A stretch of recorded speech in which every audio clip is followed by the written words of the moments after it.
3:39 shortly. I just want to find out other candidates. Yes. Just get that thing going. Okay, it is great there. Beautiful. Thank you so much. All right. Maybe I should just let her in. Let me check this. You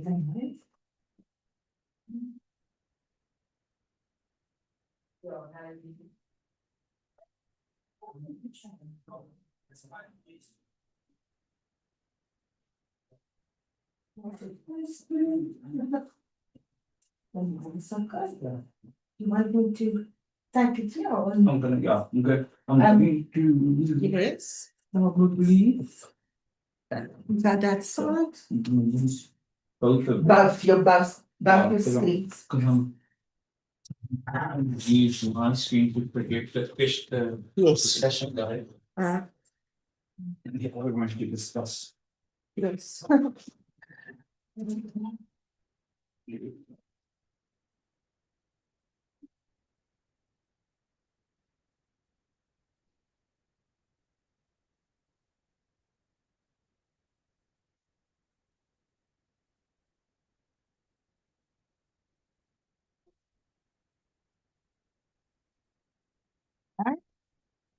You come on.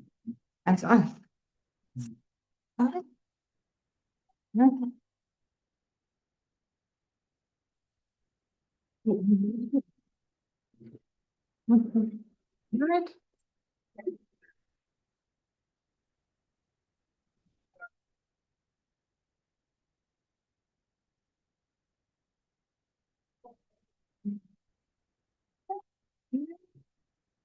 Over. Yeah. What's that? Comfortable. I'll get them in now, so it's another one already. Getting the YouTube links. Right.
Yes. Cool.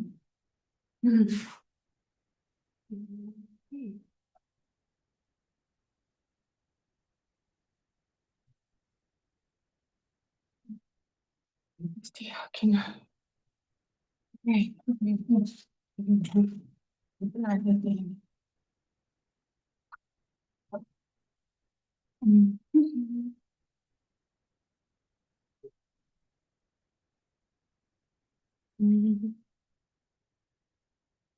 Was also so.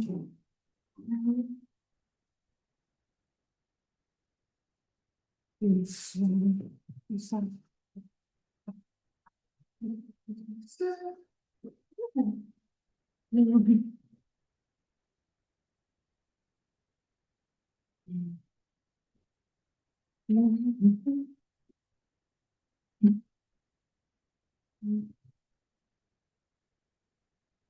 Hi, everybody. How are you? Are you well? Good morning. Good afternoon. Fine, thanks for yourself. Fine, thank you. Can you hear me clearly? Yes. Are you able to hear me clearly? Yes, I can. Thank you so much for logging in on time. Thanks a lot. I appreciate it. Right. And it is, let's just say, Michaela. Hi, Melanie. How are you? You good, Melanie? Okay. Thanks, Michaela. Okay. You can stay put or do, I believe the others will come in shortly. Then we take it from there. I'll be with you just now. Okay. Perfect. Thank you. Now's the time. What you can do is in the meantime, you can grab a piece of paper just to note down notes. Piece of paper and pen just to note down notes. Okay. Mm. With paper and pen. Hmm.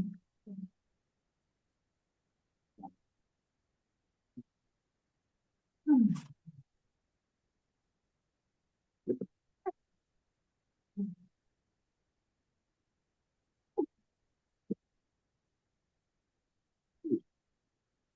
Right. Great stuff. Hello, Melanie.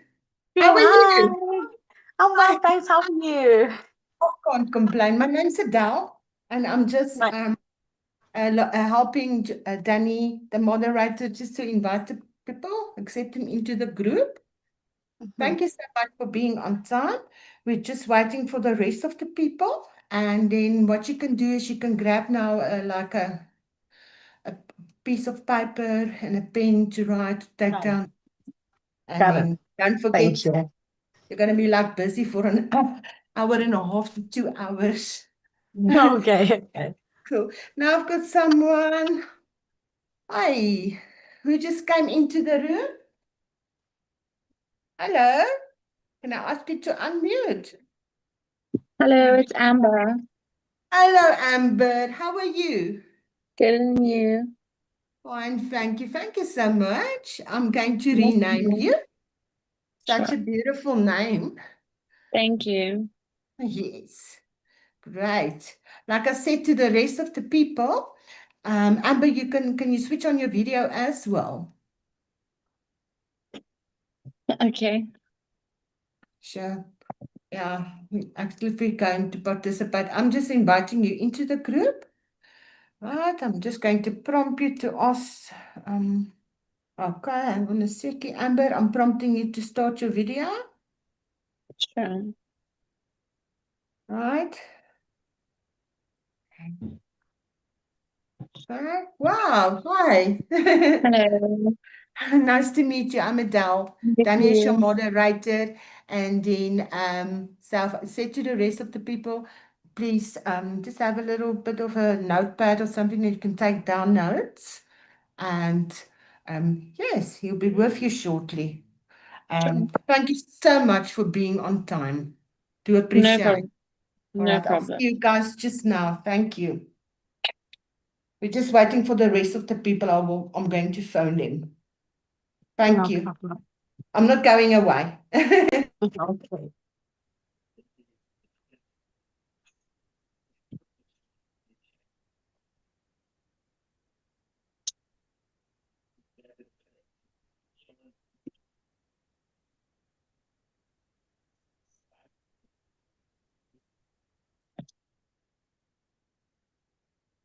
Mhm.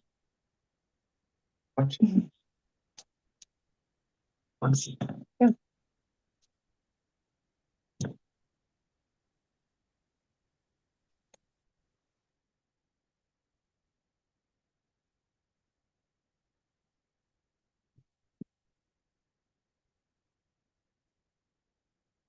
Don't worry, I'm just giving the rest of the guys a ring for the group. Thank you so much.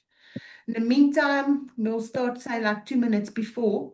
In the meantime, you can just go and get a glass of water, a bathroom run, whatever. Thank you so much.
Hello, Katrejo. I was actually calling you now. Can you Yeah, I hear know. me? Yes, I can hear you. Oh, you noticed. Yeah, Welcome, welcome, sir. Can thank you hear you. me properly? Yes, I can. Oh, fantastic. I said to the rest of the people, Danny is the moderator. My name's Adele. Then we can have like some notepad or anything they can take down notes for themselves. Okay. So that would be wonderful. Thank you. Felicia, hi. Can you hear me properly, Felicia? Yes, I can hear you. Oh, fantastic. Wonderful. Wonderful. Okay, great. So Benny's joining. Let's see, Benny, Felicia. Welcome, welcome, and thank you for being on time. Right, let's just see here. Benny's still joining. We're almost there. Hi, Benny. Hello. Let's see, Benny. Benny, can you hear me? I'm sure you're going to put on your. Hello, Benny. How are Hi, you? Welcome, good are you? welcome. Great stuff. Benny, I'm Adele. I've said to the rest of the people, just if they have like a little note or something, I can take down notes for themselves. That would be super. Thank you so Alright. much for being on time. We're shorting then 2 people and then we can basically start. So let me just give them a call. Thank you. Now's the time. If you maybe want to take a bathroom break quickly. You're going to be busy for an hour and a half to 2 hours. There you go. I'm not going anywhere. Okay. I'm just calling quickly. Thank you. Thank you.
Hello, Brian. Danny, we've got Brian. And we have the last person on the list is logging in as we speak. Okay. Right. Hi, Brian. Not sure anyone that's got a mobile phone. Okay.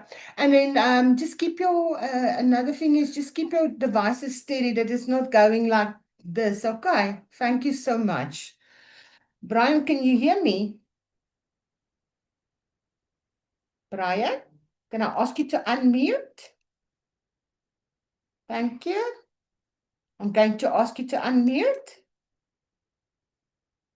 Hello, Brian. Hello, can you hear me now? Hi. Yes, I can hear you, sir. Can we see you as Hello? well? Hello. Can we see you, Brian? Is it still on mute? No, no. I can hear you. Can you hear me? Jenny? Yes, I can hear you, Brian. Yes, I can hear you. Oh, fantastic. Wonderful. My name's Okay, Adele. thank Thank you you. so much. Okay. Brian, just keep your device steady, okay? Maybe if you use your phone, I normally take a book. Okay, I'll do so. Thank you so much, sir. Highly appreciate it. Okay, you almost there. One lady still. 1 second. Yeah. Thank you. Just find your happy spot. Something. One moment. Thank you. Do appreciate. Right. Last person. Second. Don't go anywhere. Thanks. Okay.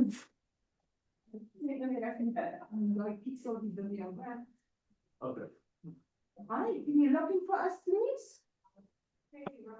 Nkosana, please log in.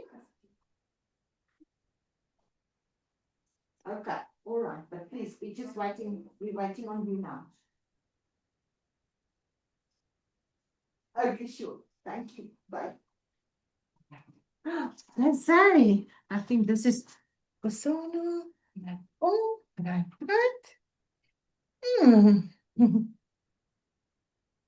Nice. I believe everybody's in. Let's just check. Nkosana.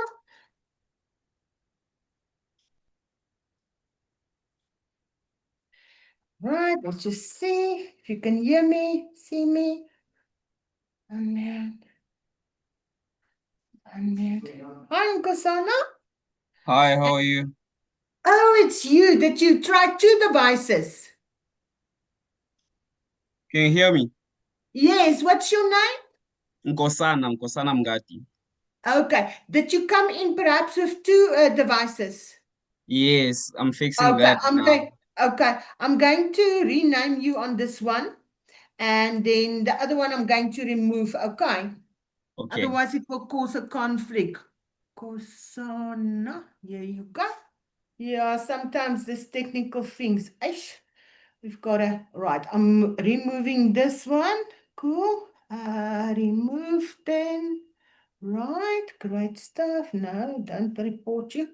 Okay, but you can hear me properly on this device. Fantastic, wonderful. Okay, Danny, there's just one. Let's just see. Let me see. So everybody's here. Let's just see. 1, 2, 3, 4, 5. Yes, beautiful. Thank you so much. I'll tell the moderator to start. And once again, thank you for being on time, and we do appreciate. So did you find your happy place, Brian? You can hear me, Yes, I Brian? found my happy place. Thank you. Okay, enjoy this session. Yes, I Bye-bye. can hear you. Yes, enjoy it. Thank you. Bye. Bye. Bye. Baby, everybody. Okay, is it for muted? It's unmuted. Okay, let me mute this. Sure.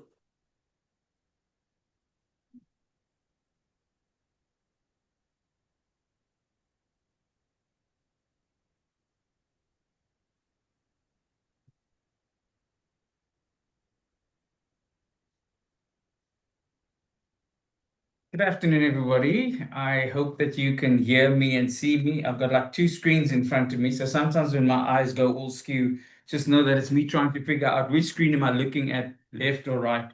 My name is Danny, and I'm going to be facilitating this discussion this afternoon. What I like to always share with people is that in research, there are no right and wrong answers. And that's the key. We do these research projects on behalf of clients, and with that, they are trying to find out with consumers like yourselves what is important, what do you like, what don't you like. So it's very important not to try and just say things that will please the group or think that we have to, achieve group consensus. We don't have to. But your opinions and views are what is most important to us. So we record the session, and we'll be together for about an hour and a half to just over an hour and a half, but definitely not longer than that. But it also depends on the engagement and the conversation that we have this afternoon. Because we're doing this online, I'm going to ask you to when someone is speaking and it sparks a thought that you want to share with the group, please use the electronic hand within Zoom, which is under React at the bottom. So if you click on React, it kind of like brings up hands and little icons, and you can use any of those, or simply just wave across the screen like this, or raise your hand, and then I'll be able to direct the conversation to you, and we can continue discussing. So those are the only two things that I'd like you to ask you to help along.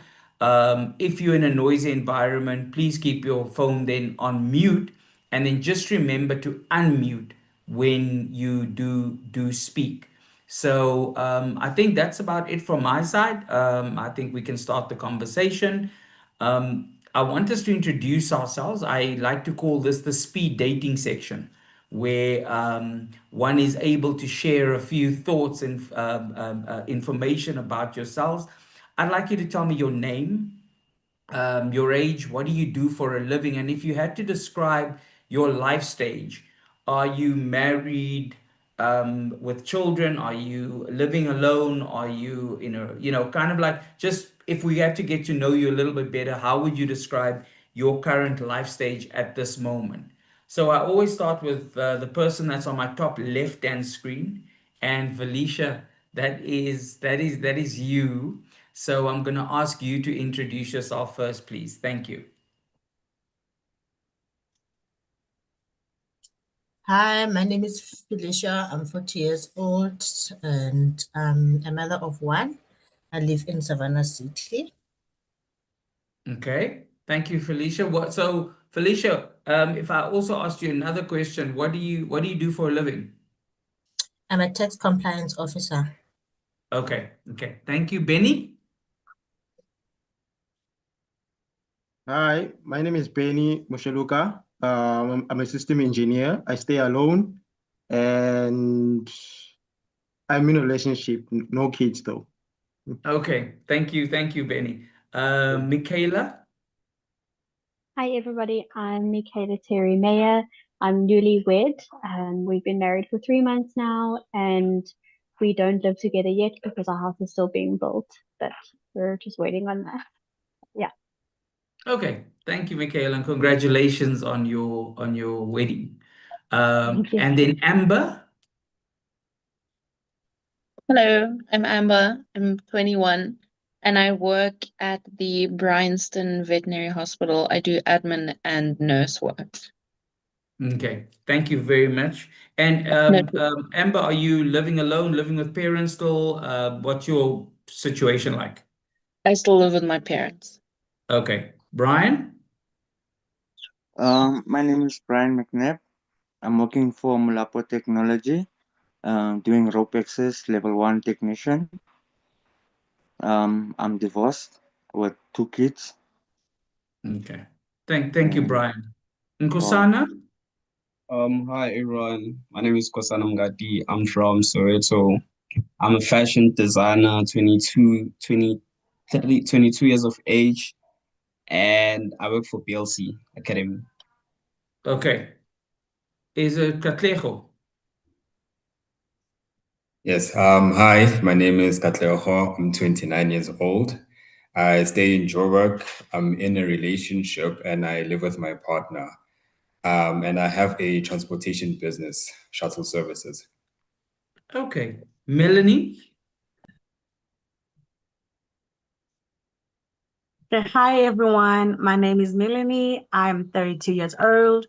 I'm married for 11 years, no kids, and I'm a qualified teacher. I live in KZN. Okay.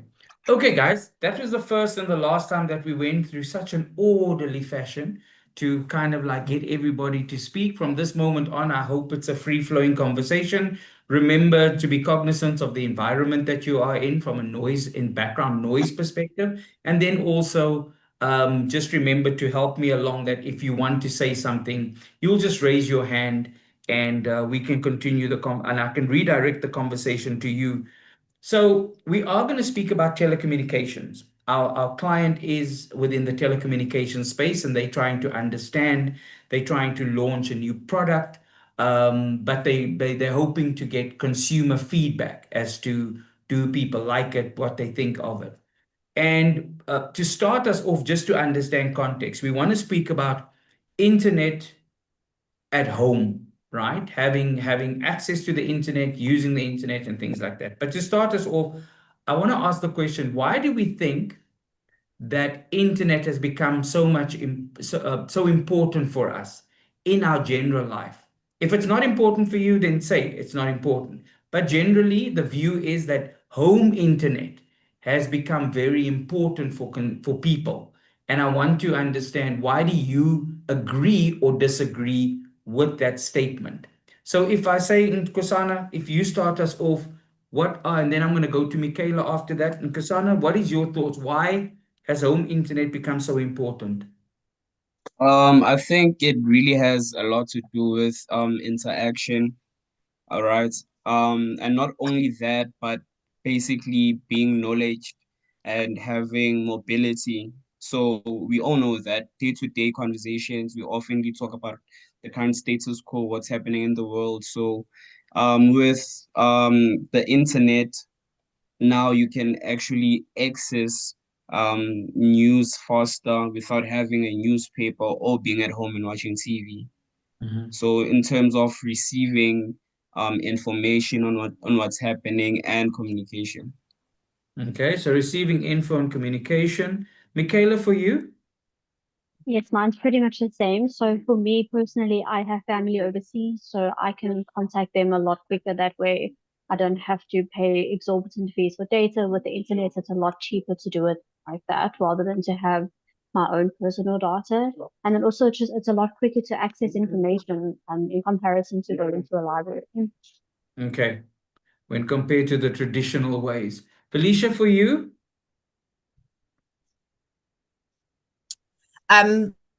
For me, it's also because without internet, you're not connected to the art world. So if because of internet now we are able to work from home, we're able to do homework for kids without having to leave them, go to the library and things like that. Okay, so for you, it's the ability to work from home and access, and for the kids to do homework and issues like that. Brian, for you, why do you think home internet has become important? Um, it's like as like Felicia said, for our kids, it's important doing homework.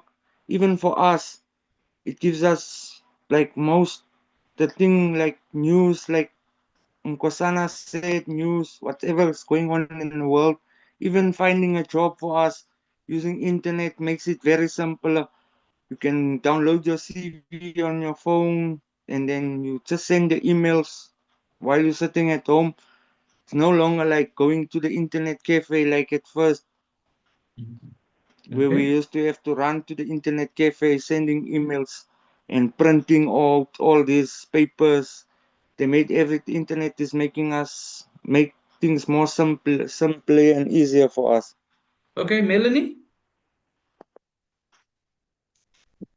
So I work from home, as Felicia said, that it helps us to work from home instead of going to the internet cafes, as Brian had said. And also it helps people like me that are introverts to keep connected to the outside world, to know what's happening instead of going out there and interacting with many people.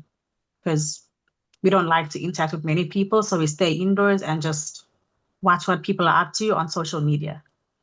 Okay, Amber? I think for me, I find it very important because I am still studying as well.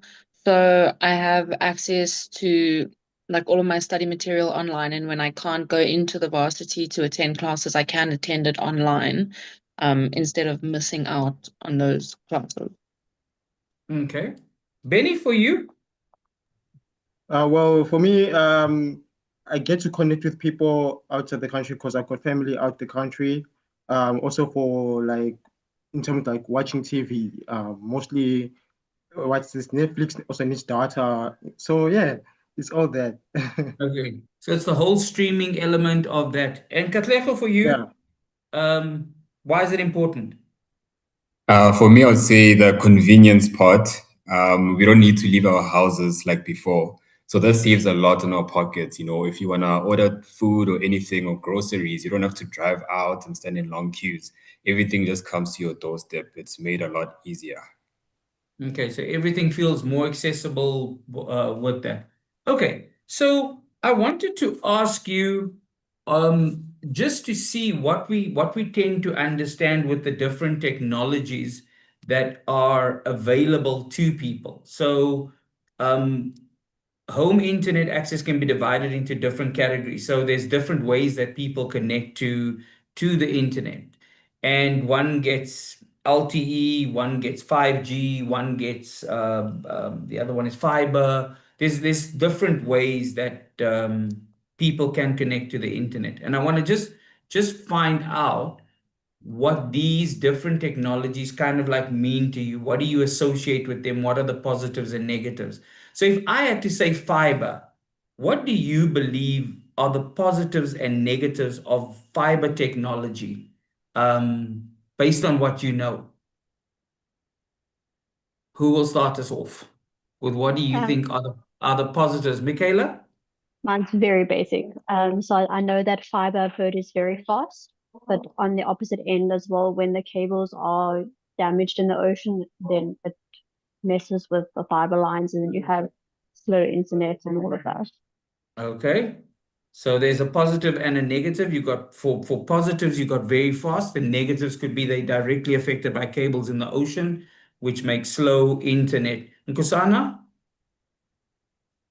Um, I'm not sure, but I think the native to fiber has to be mobility. The Then it has to be mobility. it has to be mobility.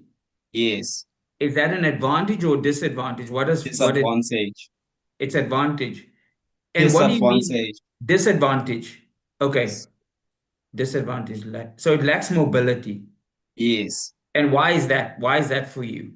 Because if I'm not mistaken, the router, they have to install the whole system and it stays in the same place. So if it is in your yard, you cannot travel with it. Maybe if you're going on a vacation or something like that, you can't Okay. travel with it. So it stays at home.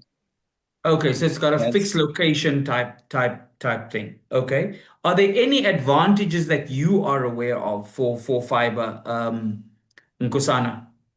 I'd like to believe that it is most less likely to have like a disturbance in terms of the network. I feel as if it is much more reliable when it comes to the network connection as opposed Okay. to sources.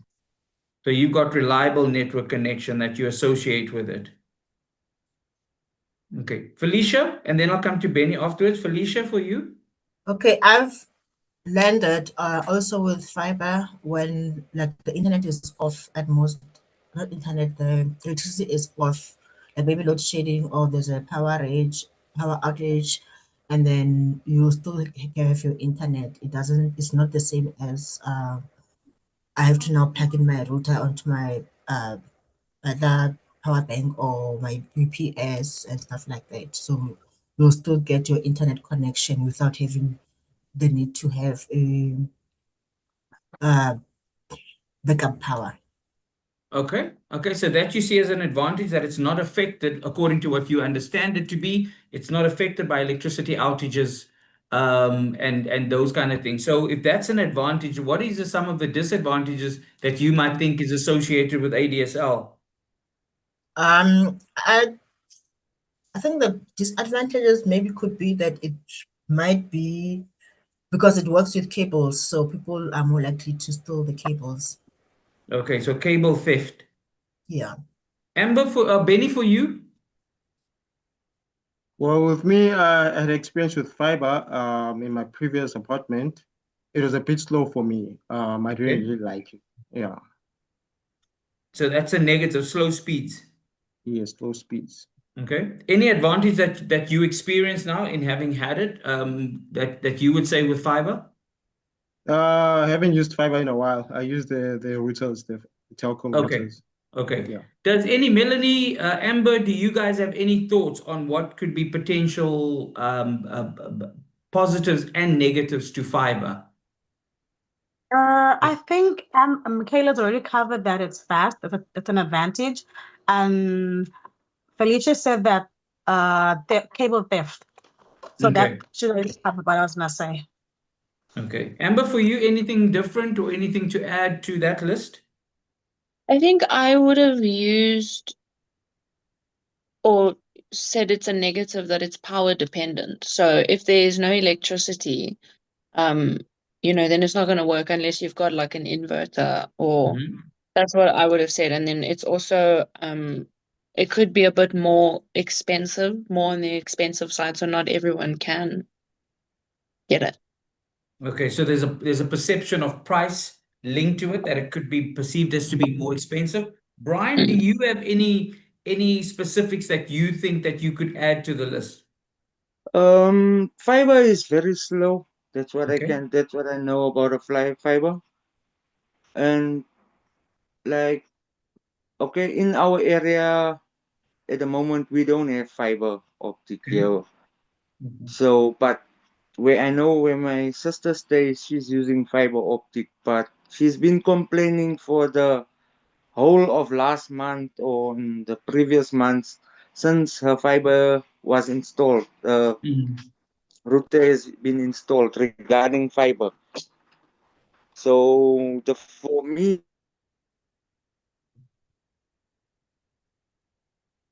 Okay, is it just me or did Brian freeze now? Okay. Yeah, he's listening. Okay. So when we look at then at 5G or LTE, let's maybe just go to LTE. What are the associated advantages and disadvantages that you kind of like think when it comes to LTE? Michaela, if I started with you, what would you say are the advantages and disadvantages of LTE? So I'm going to have to hop onto what Kaleho said earlier about fiber not being able to be mobile and transport with it. When we go away on holiday or if I go somewhere else, I'm able to take my router with me because it's LTE. And Okay. I feel like I don't have as much inconsistencies wherever I'm going. It's stable wherever I go. Oh, so it's a few inconsistencies that you experience, and it's stable. Yeah. What would your biggest disadvantage be? Um, I don't think I've actually had a disadvantage with that. Okay, okay. I'm just gonna mute Brian here because I just I'm picking up. sorry, can you Okay, Brian, if you can hear me, there was just a bit of noise at the back, so I muted you, but you can come back when that is sorted. Katlego, for you, what would your associated positives and negatives be with LTE as a connectivity? With LTE, I feel like it could be weather dependent. So if it's raining or the weather's a bit harsh outside, I feel like it gets affected. And then the positive, I would say it's very fast. So when the weather's good, it's just extremely fast and it doesn't give any issues. Okay, okay. Kusana, for you, the associated positives and negatives? I'd say associated negatives to start with mobility. No, that's a positive, my bad. Okay, okay. Um, so to start with the negatives of LTE, I'd say it is geographic based. So basically, based off the location where you are, you might have fast internet or slow internet. So that's a negative because what happens if maybe you're traveling and going from place to place and you need it to be stable throughout. So that's a negative. And the positive has to be mobility, the fact that I can have it and leave with it. Another one, so the one that we have, you can actually have two people having two separate SIM cards on two different routers, so that you can have one that can stay at home and like the entire household can use it. Then you can have your personal one in which you can have that small router you can fit in your pocket and just travel with it. So Okay, that okay. For you, Benny, any positives and negatives for LTE?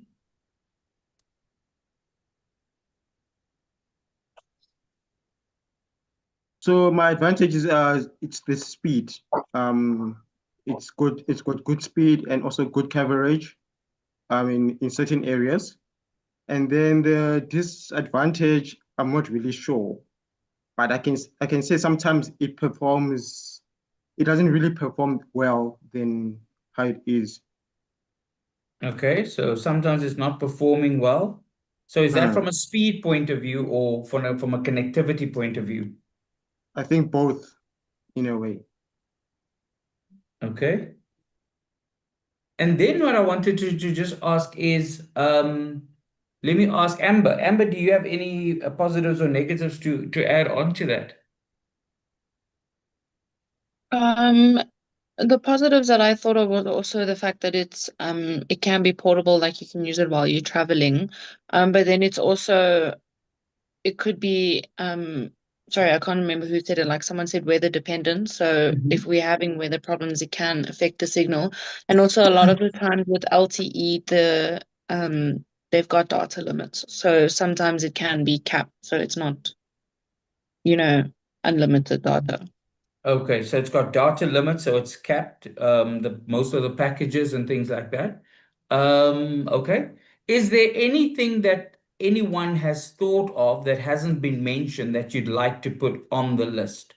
That speaks to the positives and negatives of LTE. Yes, Felicia. Yes, so now what I've experienced is that after a year or two, you need to kind of like replace the router because it's either it's not working or the battery now is like drained, like it doesn't last long. So it needs to constantly stay on charger. So if you have to go somewhere, you have to make sure that you still have your power bank with you or you charge it along the way in the car. So it's the battery life also, and you can't exactly, I don't think you can get a separate battery. So you have to now go and replace the whole thing. Okay.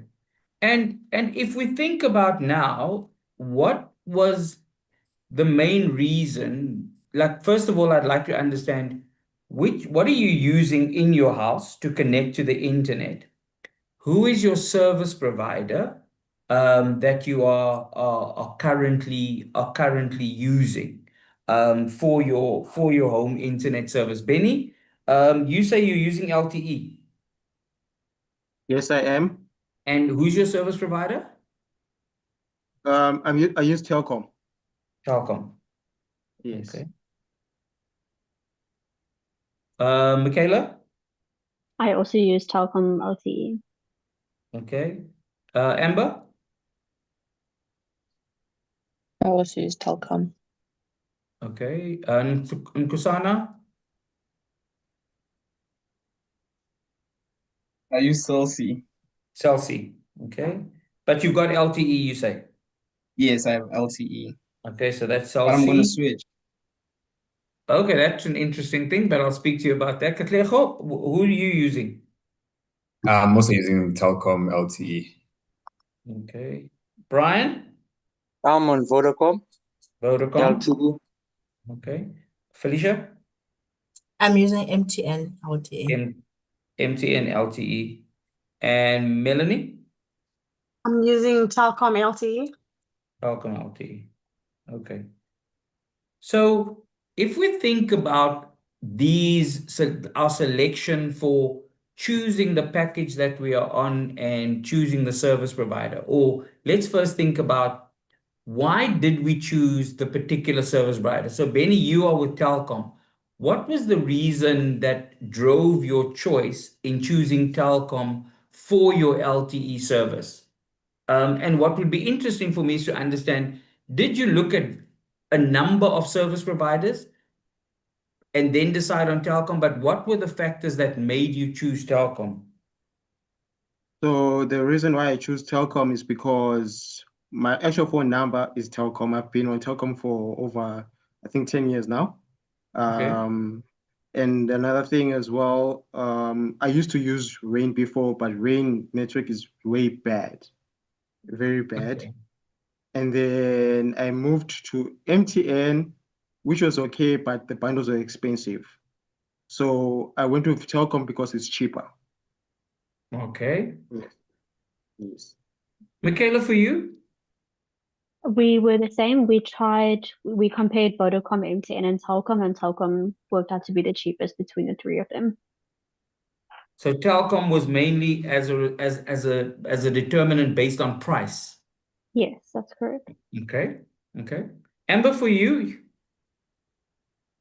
So I was with Vodacom and I would always just have so many issues with Vodacom. And then I would speak to like other people that I knew or my friends, and they said no, they're with Telkom. They haven't been experiencing many issues with it. So then I also went and compared prices, and then I just went with Telkom.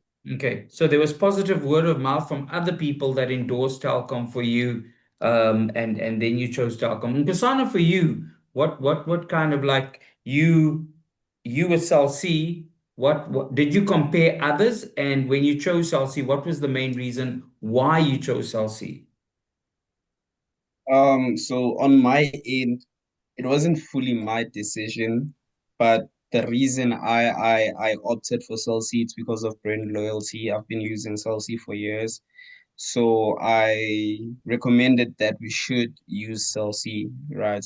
Also, I have friends who used MTN, and they were now like complaining on their pricing. So they advised me that I shouldn't go to MTN but go for Telkom. But then I just opted for Cell C, or we opted for Cell C. Okay, was Cell C also driven by price in any way, Nkosana? Yes, most definitely. Because of the prices that I have on my cellular device.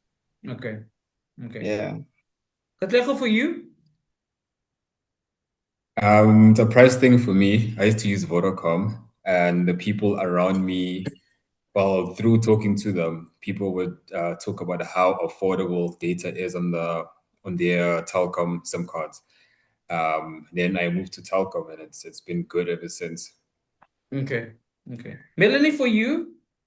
You also with Telkom? Yes, I am. At first, I used Telcom, and then I didn't like it any longer because it was capped. And then I decided to move to AfriHost MTN. And because I live in a valley where it's like really far from the towers, so signal was really bad with MTN. So I changed to Telcom, which was better, and the price was good too. So I stuck. Okay. So Telkom came back with a good pricing in that regard. Okay. Lucky doesn't speak well. Yes. Okay. So do I get it right that when I listen to you, that word of mouth is a very critical and important element in the influence of decision? Because a lot of you have been speaking about, I did this and I did this, but at the end of the day, someone said, kind of like gave advice. Do you think that that's the case with you? That word of mouth is important. Amber, does word of mouth play a significant role in that decision making? Yeah, to me it does because I mean, if you hear like what everyone else has got to say and it's about something that they are experiencing, um, yeah, for me, I do take it as important. Look, you're not always going to have people that only have positive things to say about it. There's going to be people that have bad things to say and then people that have good things to say. But yeah, it does Okay. affect my decision making, I've noticed. Okay. Felicia, for you? Yeah, for me, I experienced that word of mouth also is important because in the area that we live in, we were all trying different networks and then it was not working. So only by starting to ask in community group what people are using, we're able to find something that actually works for most people. And it also saves you money by trying, because you go buy a SIM card, you load data, it's not working, there's no coverage, you try another one. So it also saves you time and money to try a few things that's not working. So if I look back at the negatives that was highlighted, and because of you, and the reason why I'm going back to those negatives is because everybody has indicated that they are currently using LTE, and some of you said that actually you're not experiencing any negative experiences. That was Michaela. So, some said that it's weather dependent, and seemingly something happens when there's weather. Others said that based on geographic location, some areas have better speeds than other areas. So sometimes it's not performing optimally. And then someone also said, the data cap was an issue for them on the negative side. And then someone said the replacement of the router after 2 years, it was a negative associated with LTE. But what I wanted to understand is, when you tend to experience the frustrations that you have with your LTE, what do you tend to do to try and solve or mitigate that frustration or that problem? So, Benny, when you are having slow speeds with your LTE and you're busy doing work or you online or you streaming and it starts buffering, what do you do? I normally switch off the router and put it at a different location. It can be Okay. either my room or the study room, either Okay. and then yeah, connection normally comes back and it's a bit faster. Okay, so you relocate the router, you switch it on and off to reboot it, see if that's going to be working for you. Michaela, what do Yes. you do? I know you said you don't generally experience, but when something goes wrong, what do you tend to do? So I'll do the same as Benny. I'll restart the router. I will say I'm not sure if it's relevant to LTE specifically being a negative aspect, but when I have the one side did experience an issue where I just wasn't able to connect to the internet at all. I wasn't certain, and to get a hold of Telkom was a complete nightmare. So I think I'm not sure if it's different with fiber, but to get a hold of my contact provider for the LTE, it was really, really bad. I Okay. eventually got the help, but only after about 2 days. Okay. Is that sentiment that's being shared by Michaela, is it something that is shared by all, or is it maybe isolated cases that when you try and report faults to your service provider, which is either Telkom, Cell C, or MTN, you're not getting the kind of quality service in order to fix your fault? Amber, what would you say? Is it easy or difficult to deal with service providers when there's a problem? I think for me, it depends on the day because one day you will, like Michaela said, it will be the worst and you can't get hold of anyone and no one gets back to you. And then the next incident, it gets sorted very quickly and everyone wants to help and, they check in. And so for me, because I've had both where the one experience has been very, very bad and painful, and then the other one went very well and my stuff got sorted very quickly. So I think it depends on the day. Okay. Felicia, you would like to say? Yes, I have experienced mostly, especially on prepaid. Usually they'll just tell you that they're not experiencing any power network issues on your side, on their side. Can't see anything. You must just try to reboot or change the device, or they just give all these things. So never ever got any real help when it comes to Okay. Okay.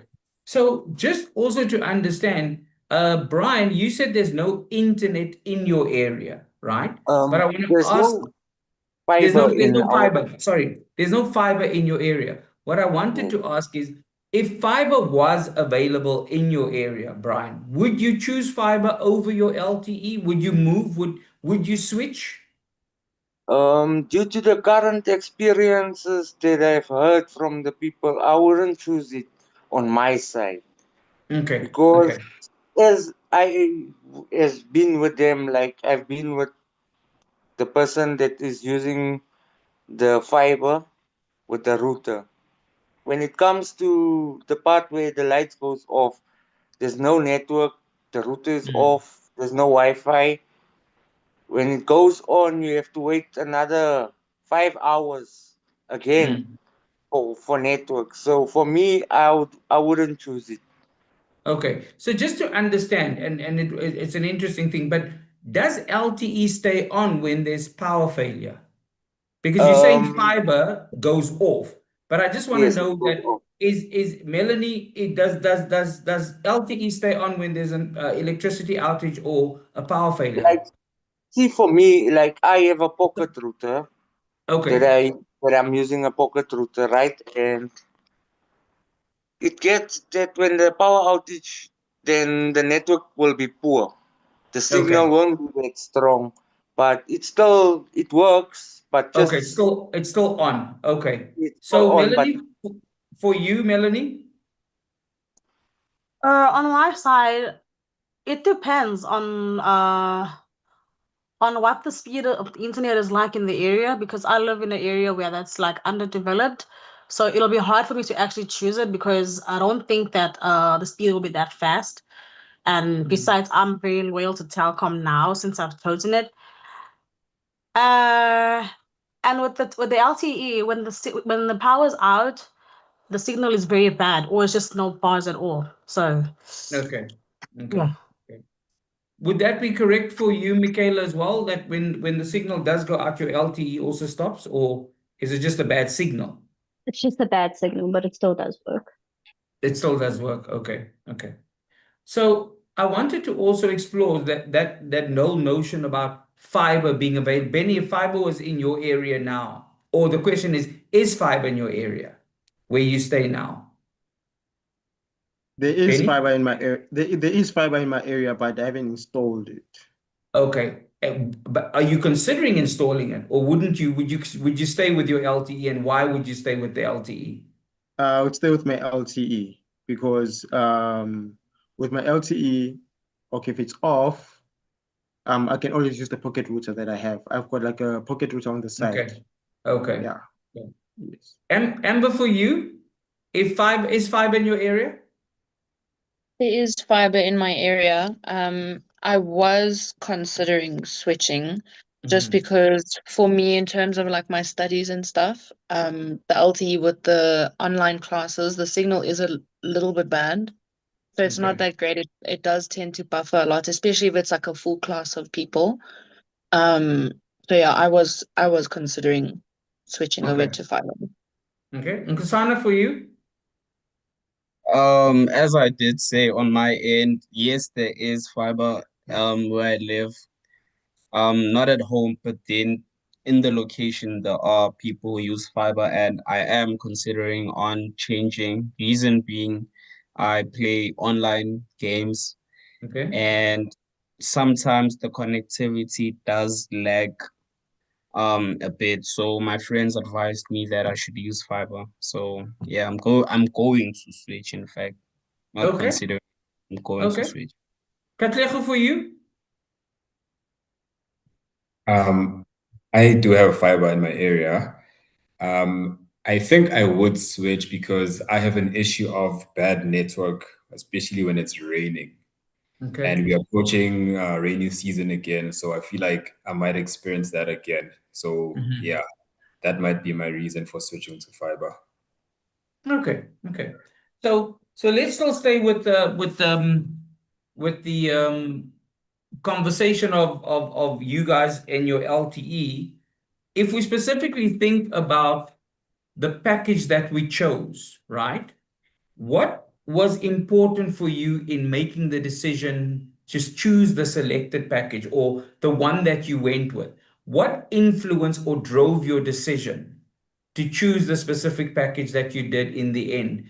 Melanie, if you think about what you are using and the package you are using, and then I'm going to go to Nkosana, what made you choose that specific? We've got the provider now, you've got Telkom, but why did you choose that specific package? Okay, first of all, price. The price plan was quite cheaper. Well, not cheap, but affordable for me. And the amount of data that they offered, because I work from home and my husband is an online gamer. And during my free time, I watch a lot of movies and I surf the internet a lot. So Okay. it's uncapped. And your package is uncapped, you say, and the price was the right price. Yes. Though Okay. it drops, sorry, though the speed drops to 2 MB once I reach, I think 300 gigs. Okay. So you have a That's reduction in speed. You have a yeah, that's the reduction in speed when you reach a certain cap. yeah. Okay. Was it Nkosana, you had your hand up? What made you choose the specific package that you did choose? On my end, it's definitely pricing. Yeah, that's influence. It's Okay. pricing. Yes. So it was a price penny for you? Well, for me, it's pricing, and also I game a lot, so I just needed that unlimited data. You game a lot, so unlimited data was an influencer, but also the pricing that was attached to the package at the time was the big thing as well. Michaela, for you, Yes, it was reasonable. it was reasonable, the price. Michaela? Yes, so as Melanie said, I also work from home, so I do need quite a high package. I also enjoy watching Netflix and all my streaming devices. But as Amber said previously, and as what Melanie said, you actually reach your cap. I think ours is 600 gigs. I'm speaking under correction, but and that was where the issue came in where I couldn't get a hold of Telkom to ask them what was wrong. And finally, when I got hold of an agent, they were able to tell me, "Oh, we've reached our cap. We have to wait until Monday." So Okay. yeah, Okay. yeah, So it was the fact that you work from home was that you had a need for a certain number of data. So there was that uncapped kind of contribution. And then also then you were looking at the price that it was basically being offered in. yeah. Anything different for anyone in terms of why they chose their specific package? Felicia? For me, it was definitely the coverage that it offered. I didn't have to stress about my internet going on and off or being low on some days and stuff like that. So was that the coverage in your area, that you were in a well-suited area? Your location was a Yes. good, okay. But what, so Yeah, that yes, was there the was best. there was the coverage issue, which could be linked to the service provider. But why did you choose the package? How did you choose the package that you eventually are on now for your LTE? What made you choose that particular Yeah, package? it was mostly affordability. It was like I think it's 100 plus 100 gig, 100 night, 100 day. So at least I know that it can cover me for the rest of the month, Okay, or so at least closer to the payday. so it was a capped service that Yes. you went with. Okay, so price was a big determinant of that. So I wanted to ask as well, in terms of your search and buy. Let's think about that time when you decided I need the internet, whether it be for well, the internet for my house. So something triggered that decision. I need internet. Whether I was a gamer, whether I was working from home, whether I wanted to pay less, there were certain things that triggered your decision to get LTE from the service provider that you are with now. And I wanted to ask, if someone came to you and said, was the search and buy process an easy one or a difficult one to get this LTE that you are using? What would you say to them? Was it easy or was it a difficult process? Nkosana, for you? I'd personally say it was an easy process. Reason being, it was always in passing, in conversation, and we are always mentioning network speeds and network and actually being connected. That's when like video calls were really a thing at the time. Okay. So other people were getting fiber at the time. Other people already had LTE.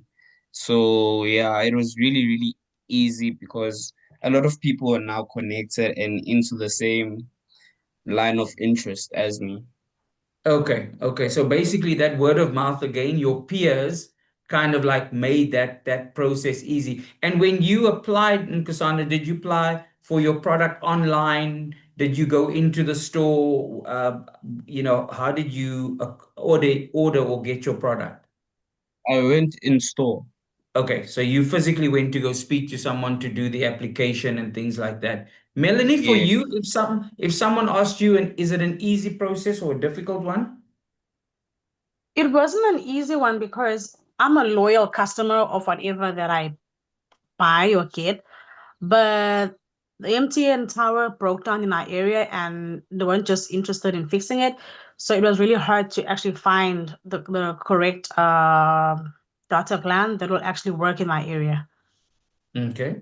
And how did you go about finding who was in your area? Where did you search, Melanie, for that information? So since my husband and I have both MTN and Telkom in our phones, so we decided to take one of the Telkom SIM cards and put them in the router, and then Telkom worked out better, so we switched. Okay, okay. So it was that. And did you apply online or go physically into a store to actually do your application? I went into the store because I already had a contract with Telkom. Okay, okay. Melanie, for you, is it an easy process, or a difficult one? It was a difficult one. Okay, so you said it was difficult, yeah. And then Michaela, for you, sorry, for you. It was easy for my folks and I.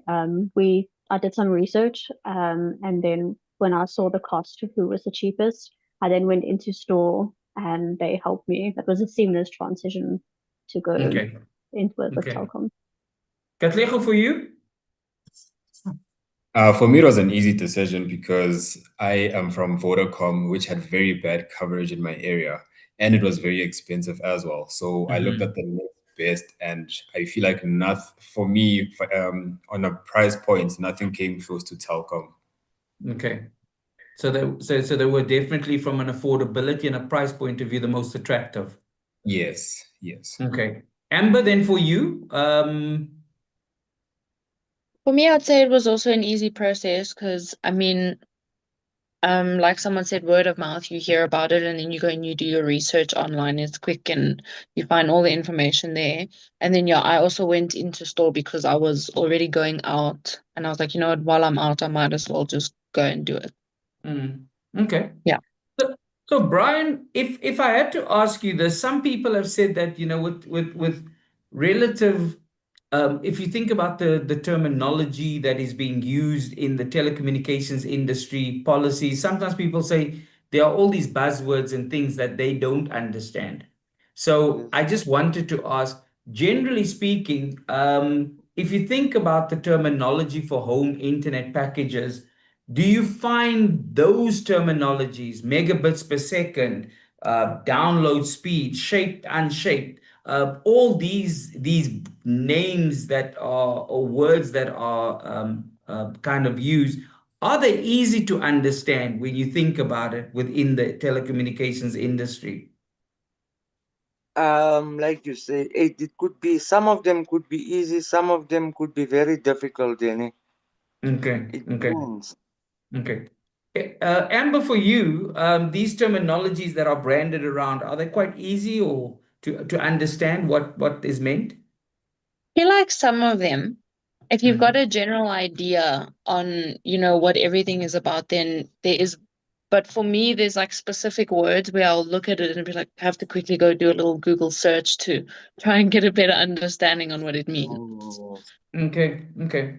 So how comfortable are we with megabits per second? Do we all know what that relates to when people talk about megabits per second? Felicia, are you comfortable with that term? Yeah, I've heard it, but I've never really understood how it works because I'm not counting anything. Okay, So I okay. just know that if I use data, it's going to get finished at some point. Okay, so you're more worried about the data that is to be used, not so much the internet speed. Yeah, Um, not the speed is there, but I'm just saying that it's just like with the. I thought maybe you're talking about how they charge per minute because sometimes they also mention that this is how much you charge per minute. So I think the only thing that I check is do that speed test and I see that okay, it will tell me if my internet is fast or slow or what's okay. happening. That's So all that's how I we kind of like monitor our internet speeds, is through the internet test that we would yes. conduct. Yeah, Okay, not okay, really to know how it works. okay. And issues like fair usage policies, are they explained easily? Are they explained to you? And do you understand what they are when it comes to your packages? When someone says there's a fair usage policy, do you understand those? Do you read it? Michaela, like you had mentioned earlier, with your situation. So when we did apply with Telkom, they did explain it, but because I just wanted to get internet, I wasn't really interested in what it was until the fact where it actually became a problem. So now I understand what it is. But like I say, they did try and explain it. I listened, but I didn't comprehend what they were saying. Okay, Benny, for you, the fair usage policy, do we understand?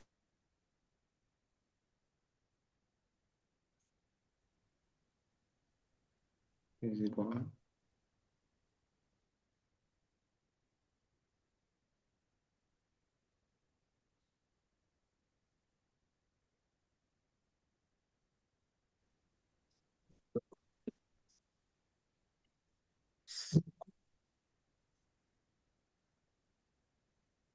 Also, the internet is.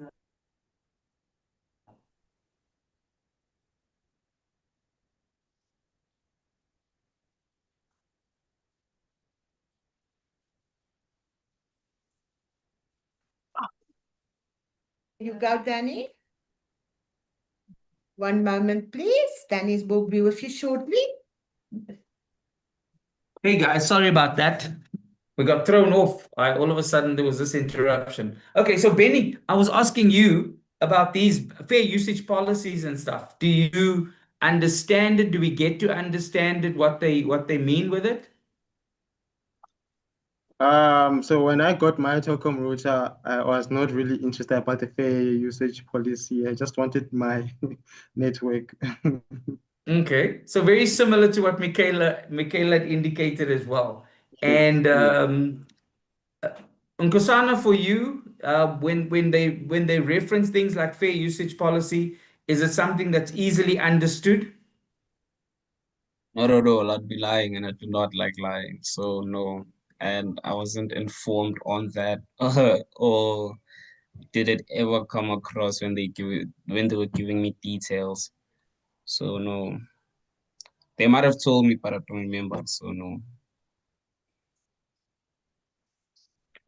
Oh, okay. And things the word being used best effort context of telecommunications. So you can just raise your hand if you've ever heard the term being used. I see I'm getting a notification of unstable internet here. I'll just have to tell Adele.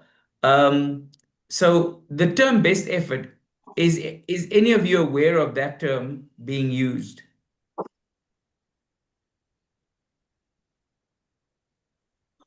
Fair use. Okay. Let me just get Adele to check the internet. Just hang on, guys.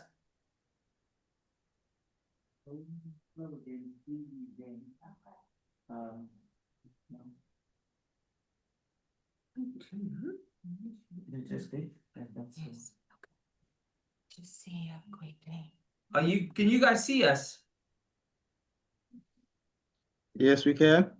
Okay, because we were experiencing a bit of interruptions again because I saw some of your faces freezing. Are you guys good? Yes, Adele. Good. Yes. Okay, you good? All right.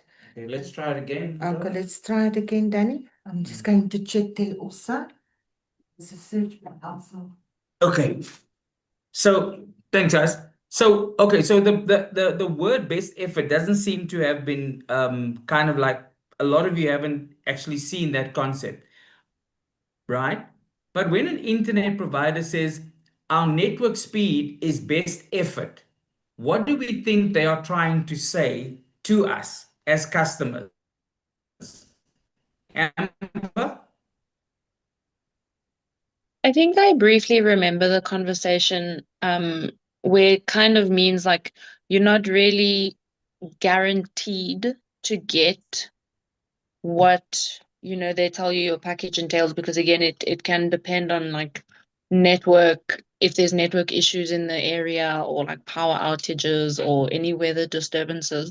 So I think when they say best effort, it means you're going to get best effort. So you're not guaranteed to get what they were explained to you.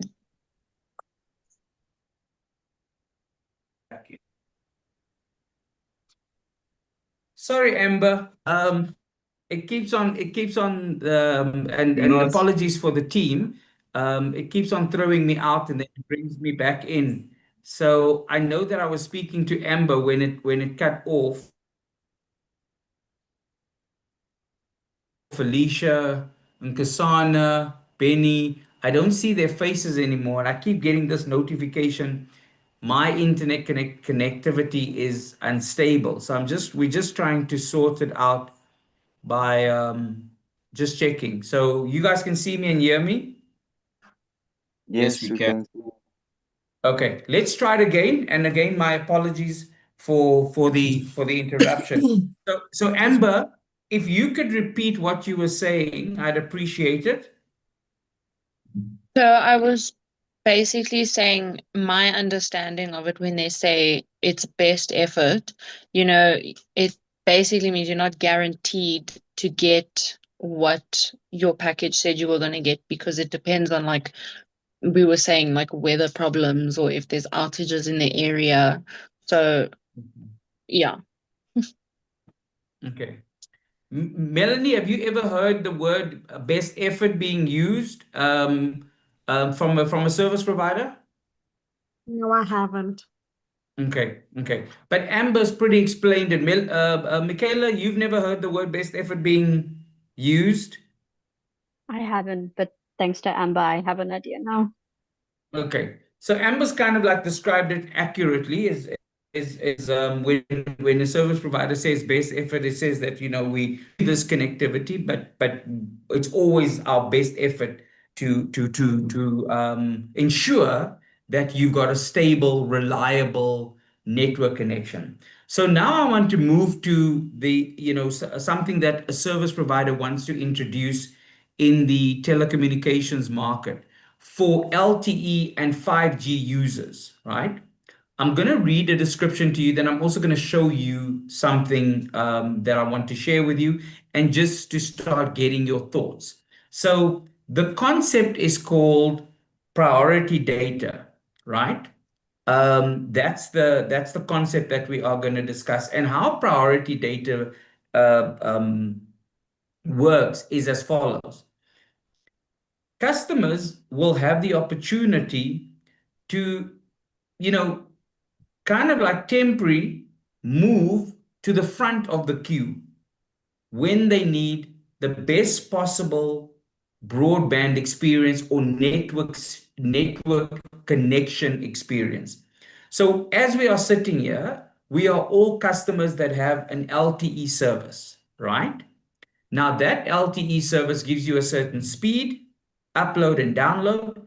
It gives you a certain data cap, either 200 gigs or uncapped or whatever the case may be. So you will still be paying and subscribing to your internet package that you have currently. That's not going to change, right?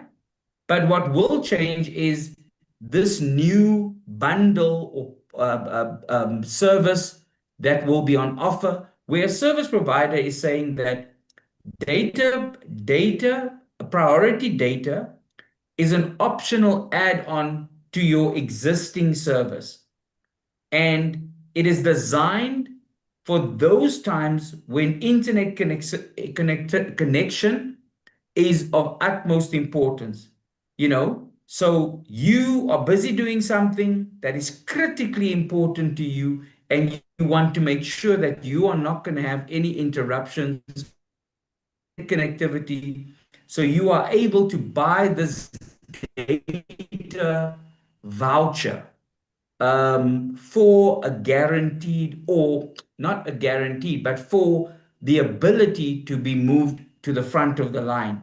So when you have activated, so when you buy the voucher, when you activate the voucher on your line, your broadband or your LTE connection is given priority on the network, right? And this can help with more consistent and responsive internet experience, particularly when the network is busy, right? So that's what priority data is. And before we discuss it in detail, I just want to know, are there any questions that anyone has? So one way to also help you understand the concept is, it's like buying airtime. You'll buy what you need for how long you need it. So you'll be able to activate it. So if you buy a bundle for a certain time, you'll activate it. And for that duration of the time that you've bought, it's a situation where the service provider is saying, we are prioritizing your network connectivity for this time that you have bought it, right? Michaela, questions that I can clarify for you. So let's say there's 500 people who are with Telkom and all 500 of us decide to buy it. How are we certain that we will still have priority, or will it be the exact same situation where we're all still struggling because all of us are now on this priority network? So you're scared that you're going to flood the system or the capacity in that. Okay. Yeah, So yeah. we're gonna discuss it, but I'm just gonna for now write down all your concerns or thoughts. So you're worried that if there are too many people, you might crash the system, and then there's a problem. Anyone else have another question for clarity to understand the concept better? We are going to discuss it in a bit more detail, but I would just like to know, are there any questions that anyone has for clarification? Melanie, you're okay with understanding the concept?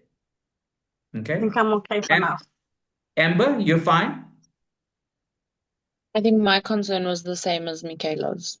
Same as Michaela's is Yeah. from a capacity point of view. Katlego? No questions from my side. Felicia? Also, no questions from my side. Thanks. Brian? No questions from my side, any. And Kusana? And then Benny? Are you guys okay? Kusana, thanks. Benny? No questions on my side.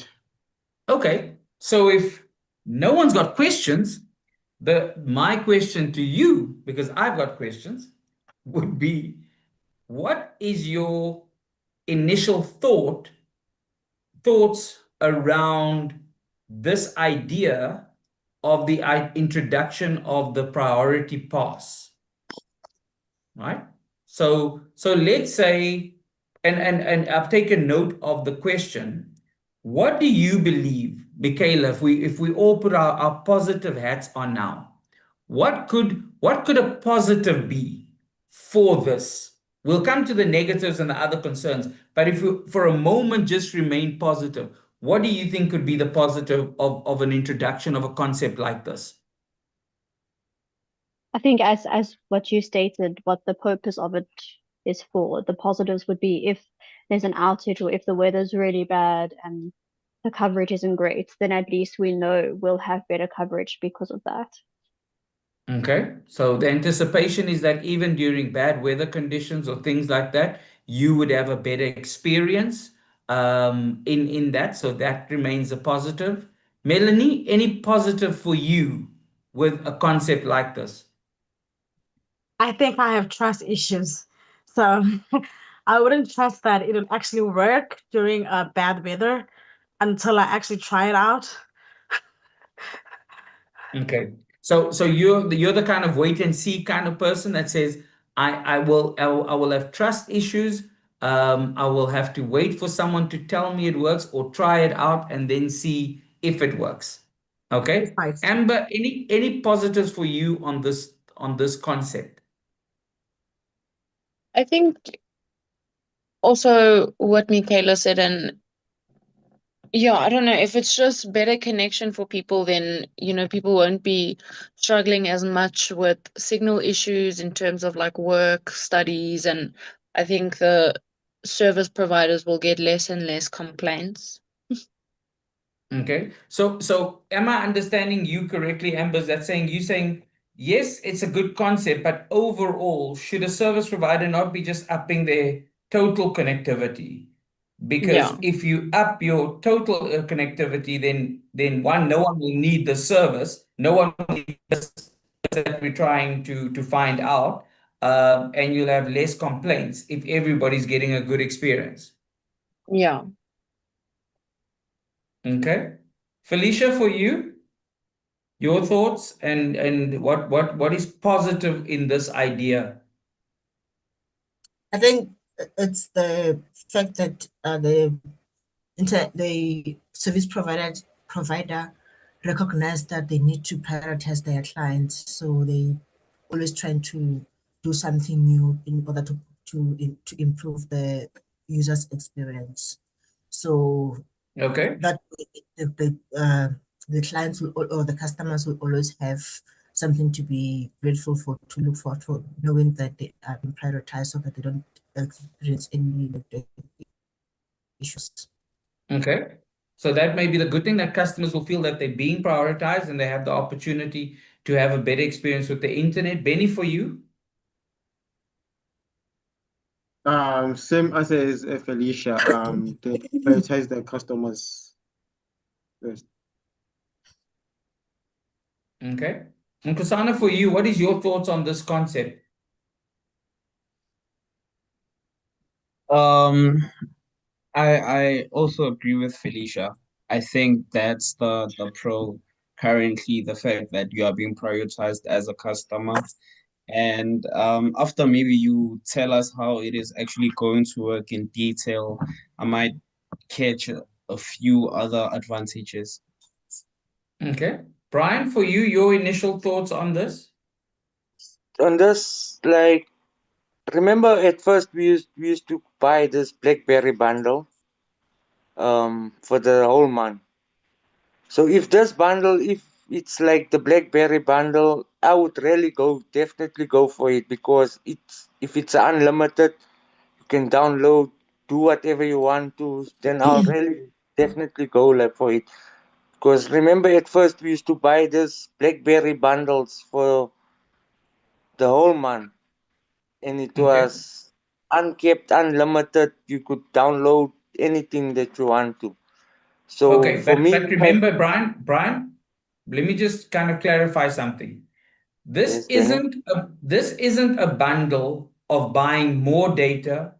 This isn't a bundle of getting a faster speed. This isn't a bundle in it's not, it's your LTE bundle that you have with the data that you Yes. are getting is still the Okay. same bundle that you're going to Oh, have.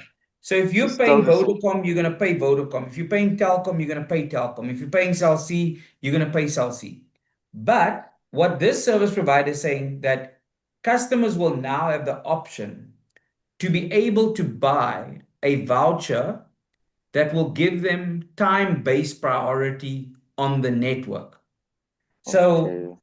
so the voucher could either be a 3-hour voucher, a 8-hour voucher, a 10-day voucher, a 20-day voucher, a 30-day voucher, whatever the time-based is. And for that Okay. duration of the voucher that you've bought, you are getting priority. Think about it, to make an analogy, think about it as, and I'm trying to think which example. Okay, there's two examples. They might be very wrong examples, but they come to mind quickly. Think about someone on taking a flight, and we've all bought a ticket for a flight, but somebody's bought a priority boarding pass. So which means that Okay. we're still going on the same plane, but just someone's going in before us, before the other Like a people. VIP. Yeah, it's Right. like a Like, VIP. like, like a Like a VIP, VIP. like a priority, in that they've been given slight priority because they've bought the extra ticket or the extra price they've paid. Think about the highway. Think about you driving on the highway, and all of a sudden you look in the rear view mirror, and next to you is the blue light brigade from the president coming past you on the same highway, but now they're just traveling a little bit faster than you. So this isn't faster, it is just more stable. It is a priority that is given to you as a customer. So that's the concept. It's not more data, it's not a faster speed. It's saying your level of connectivity is more stable because during the time of the voucher, you are being prioritized. Okay, so I'm going to come to Felicia now. Let me finish with Katlego and then Melanie. Katlego, your thoughts on this concept. What do you think is positive about it? I think it's great in the sense of peace of mind, Okay. knowing like not having to worry anymore that, oh, if the weather is like this or if anything happens, then I might not be able to connect properly. So I think for peace of mind, I think it works. Okay. Okay. Melanie? I think if that data comes at a cap during that time where there's no internet connection, or the internet connection is bad, because most people don't live alone. They live with family members that rely on the same router. So I think it could get finished faster unless it's uncapped. But remember, Melanie, as I said, it is nothing to do with your data. Your LTE package with your service provider is still the package you are paying. So if you've got an uncapped service, you're still getting an uncapped service. If you've got a 100 gig package with your service provider, you're still paying for your 100 gig. This is just saying that when you have this voucher activated, the service provider is guaranteeing your network connection, not your speed, not your data is affected. It's just the priority that should the lines drop, your line will not drop like everybody else's line, because Wait, you've been given this priority because you bought the voucher. So that's what I think trying to make it clearer is what is at play. So Felicia, you had your hand up. What are your thoughts? I wanted to actually ask if now this is in addition to my package, do I have to add something extra, or is it a package that is like a VIP or premium, some kind of a premium that I can sign up for? So now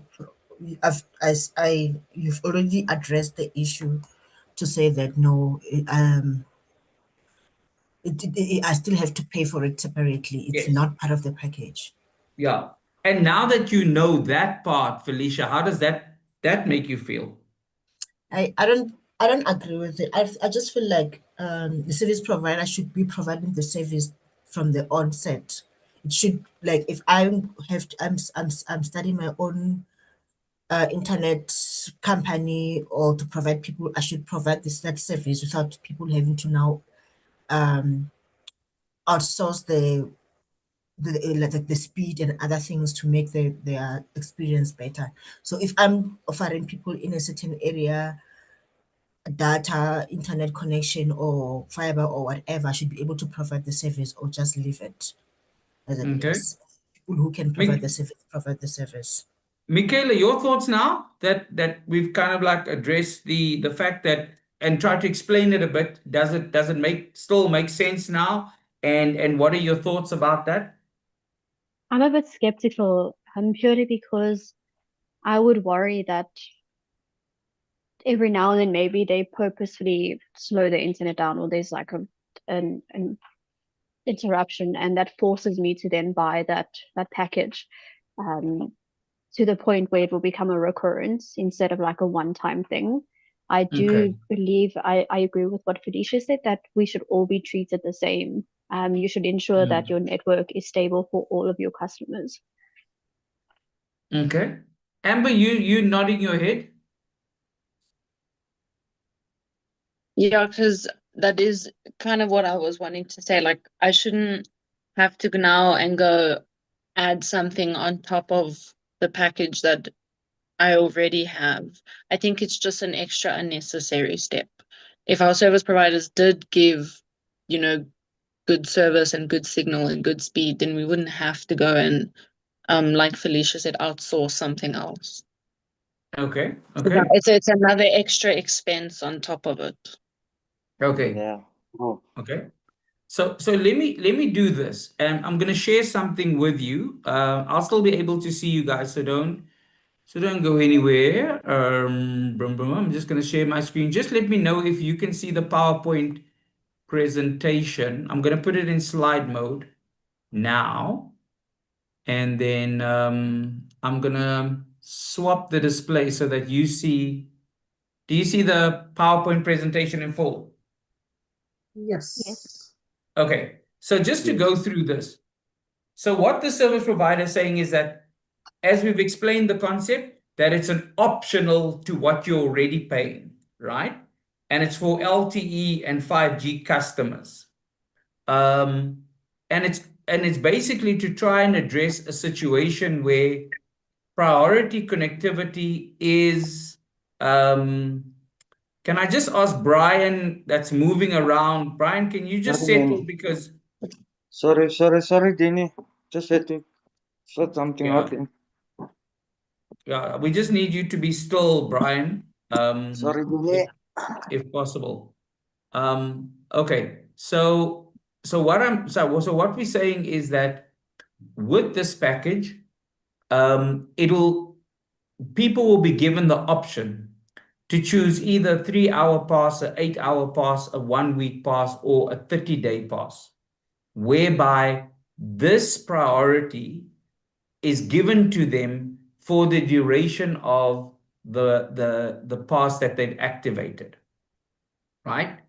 We've discussed the initial sentiments that we have, and some people have kind of like raised question marks. Some people have said they'll be skeptic about it. It will be about a wait and see. Michaela and the majority view has been and Felicia's view has been, shouldn't all customers receive this priority by just service providers increasing their network capacity and their network technology and infrastructure, so that they can give people a reliable connectivity. What I wanted to ask now is just to assess pricing. I wanted to ask, if one had to look at these different time-based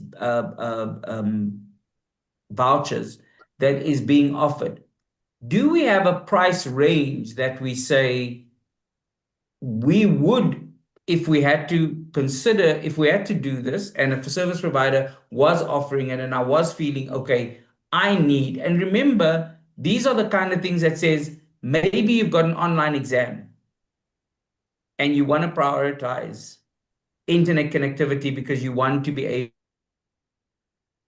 that's very important for you. Maybe you've got a very important international call. Maybe you've got Nkosana, can you focus on us for a bit, please? I am. Yeah. Well, I know you're having a conversation with someone to your left. So just try and stay with me, because I just want to explain that we're all on the same page. So it could be for gaming. Maybe you're playing in a very important online game, and therefore you want to secure a certain level of connectivity.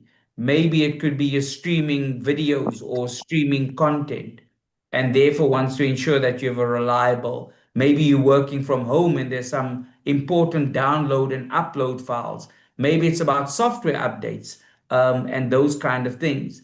So what I wanted to find out from you is, if they had to, because they will charge, what do you think would be an affordable, attractive price point for these kind of time-based vouchers?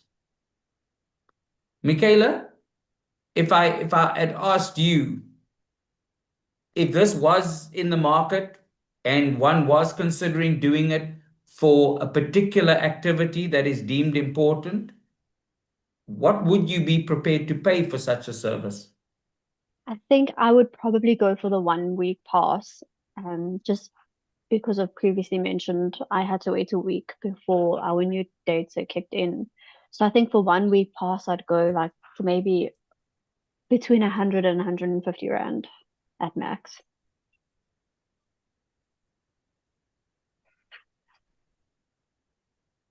For the 1 So month 100 pass. to 150 Rand? Yeah, for the 1 So, week so pass. okay, so maybe think about the 3-hour and the 8-hour. If your 1 week pass is at 100 Rand, what would three hours be, Michaela? That's difficult because I'm comparing now with the Vodacom data passes that I get for 1 week. Sometimes it's even cheaper than that for a certain amount of gigs. But I know that this isn't got to do with the data, the amount of data you have. So maybe for 3 hours, I'd pay 15 Rand. Okay, 3 hours, 15 Rand, 8 hours, I would do like 30 Rand. 30 Rand. Then we've got 1 week. 1 week, that's 100 to 150 Rand. And what would we have for 1 month, I think that potentially? would be a bit more expensive. But they could also make it cheaper to make you buy that, to entice you. So I would say maybe about 200 to 250 max. Okay. Penny, for you, if you had to think of rough price points for these kind of scales? For 3 hours, I'd say probably like 35 rand 3 hours. Yes, 35. And then with 8 hours,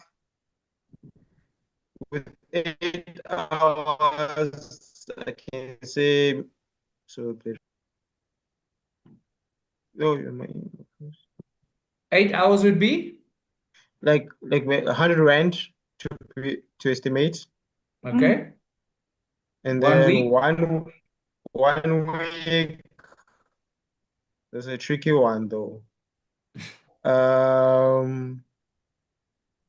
Roughly 250. And a month? In a month, yeah, that's where it's at least roughly around like let's say 450. Because remember, what we're also trying to be, let's be realistic, because you're still paying your LTE, guys. Your LTE is not getting less or things like that. This is complementary to what you're paying already. That needs to be the realistic consideration that we're putting together. Amber, if you thought about it, what would your 3, 8, 1 week and 1 month be?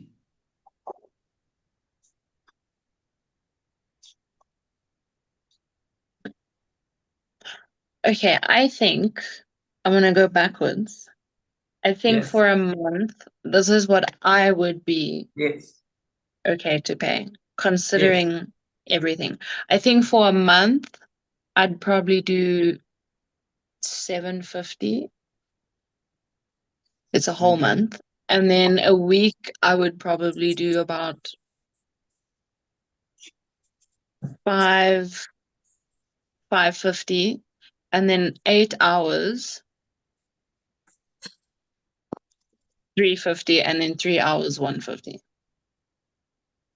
Okay. Melanie, for you?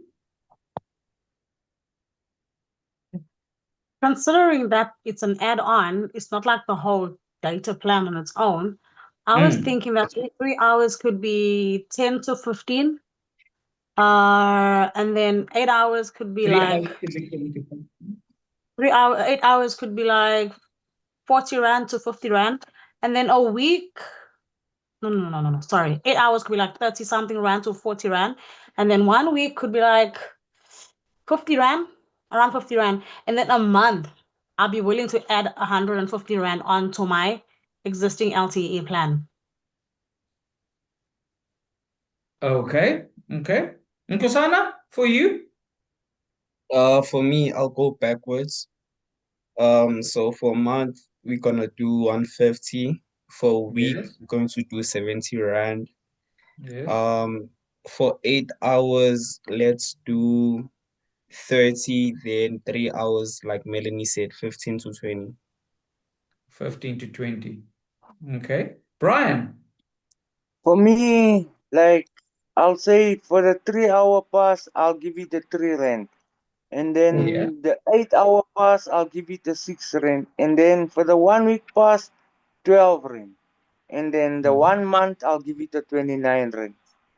Okay. 29 rand there. And then Katleho?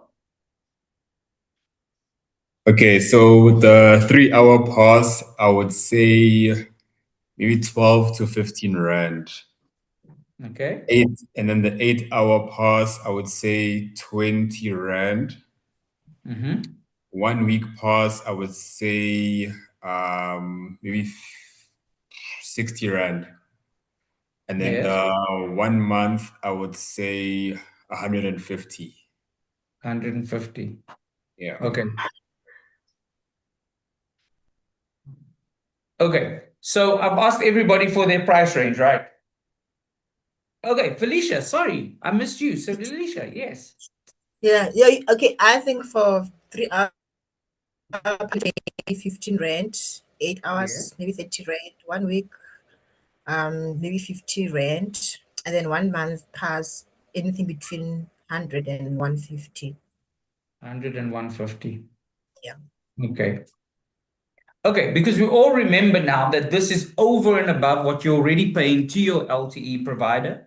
And we all understand that this is a time-based voucher that gives you a level of priority on your service.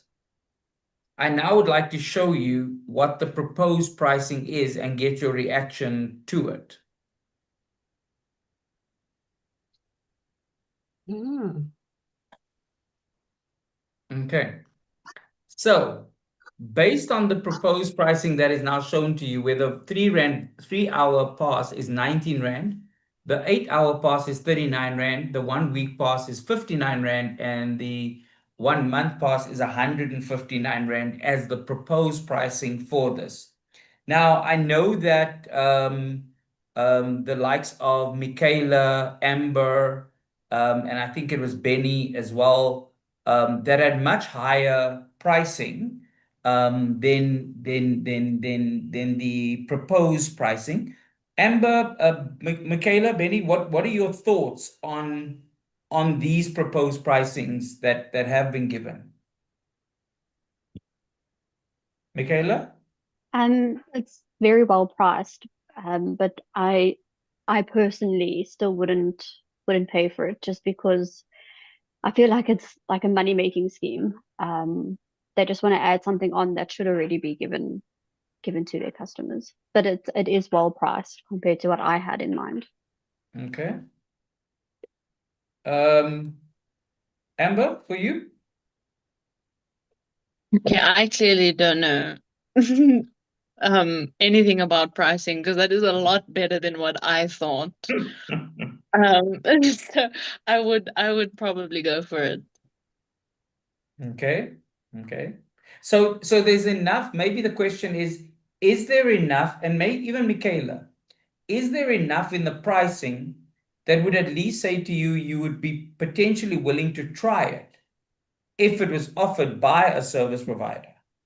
To say, well, let me see what is it really as they claim it to be. Do I experience this? Do I get that feeling of this has worked for me, like when I've got an important meeting or when I've got gaming or when I've got something to do, I would try it just to see if it is as it is explained. In a dire situation, I definitely would. In a dire situation, you would. Yes. Okay. Benny, for you? I would too. Okay. Yeah. And generally, how do the rest now feel about this, Melanie? If you now know the concept, you know what the service provider is trying to do. How does it make you feel about the provider? I still wouldn't trust it because, okay, as I said that I live in a place where internet connection is really bad, so I don't think it would make much of a difference for me. And I think it's just a money-making scheme. Okay, so for you, it would be the concern that people are just trying to make money from this. Yes. I still have to agree with Melanie on that. In all honesty, if they can do it for 3 hours for one person, why couldn't they do it for the whole customer base? That's just my biggest concern. So it's like the question of why can't they do it for everyone? Yeah, I And mean, also it the other, also begs. Sorry. no, go ahead, Melanie. So what I'm saying is that also, like, I'm paying you a certain amount, a fixed amount per month. It may just be someone may just see it as 159 Rand, but on top of what I'm currently paying, that 159 Rand, in addition to that, might be more expensive than one of their competitors who can give it to me for cheaper and maybe better with the coverage and all of that. Okay. And Kusana, you nodding your head. What do you feel? To agree with Michaela and Melanie on the fact that it looks like a money-making scheme, firstly, and secondly, as Michaela said, that if you have a competitor I would rather really try the competitor than to pay on a pricing in which will now be more than the competitor. So instead of trying this, I feel as if, because this is to be expected already for me to have fast service off brand. So I think I would most likely try the competitor than to try the new pricing scheme or the new additions to the pricing. Okay. So for you, in Kusana, you're saying that you don't really see this product or this value add as being a potential to acquire more customers Most for definitely. this service provider. You think it could be a turnoff, or for lack of a Yes. better word, if it is provided. Felicia, your thoughts? I also think that once this starts, it's going to be now other companies coming, even though company that's supposed to be providing with the same internet, the same speed or whatever, they're gonna now start doing it as part of the side package, even though it's not maybe under the same company. So you're gonna end up paying for the same thing that you should be getting in the first place. The prices are not bad, but I just have a feeling that once it starts, now it's gonna be MTN, Cell C, Telkom offering the same thing that they should have been offering in the first place. So you'll be basically just paying monthly for having internet connection, and then now you have to go and pay for now the speed, the downloads, and whatever is related to that. Okay. So it's gonna be Katlego? disadvantageous. And I I also feel like it might get to a point where the network is purposely bad so that more people can jump onto this product. Because some of us don't really have network issues, but obviously it's a selling point, and I feel like it's going to affect my network. Then I'm going to feel compelled to start paying for better coverage. Okay. So what I hear you saying, and I mean, please correct me if I'm wrong, is that the vast majority view is that the pricing is actually a good pricing.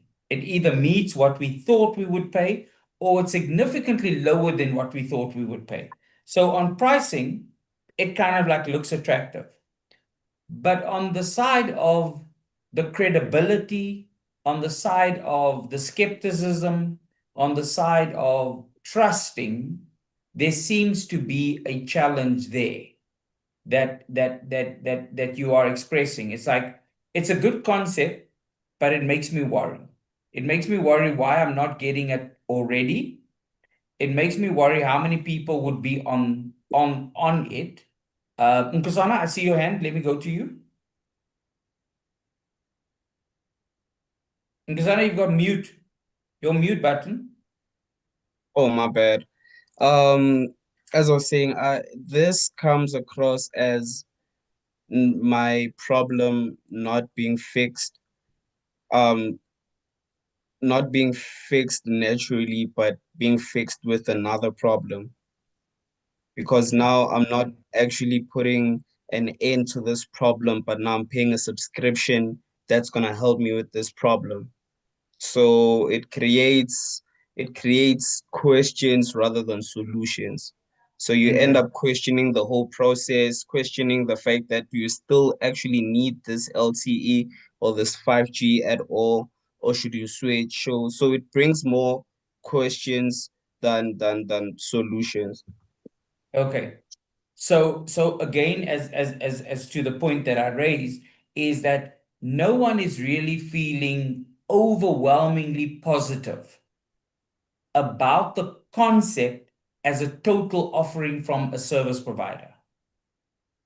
No. Benny, would that sum it up?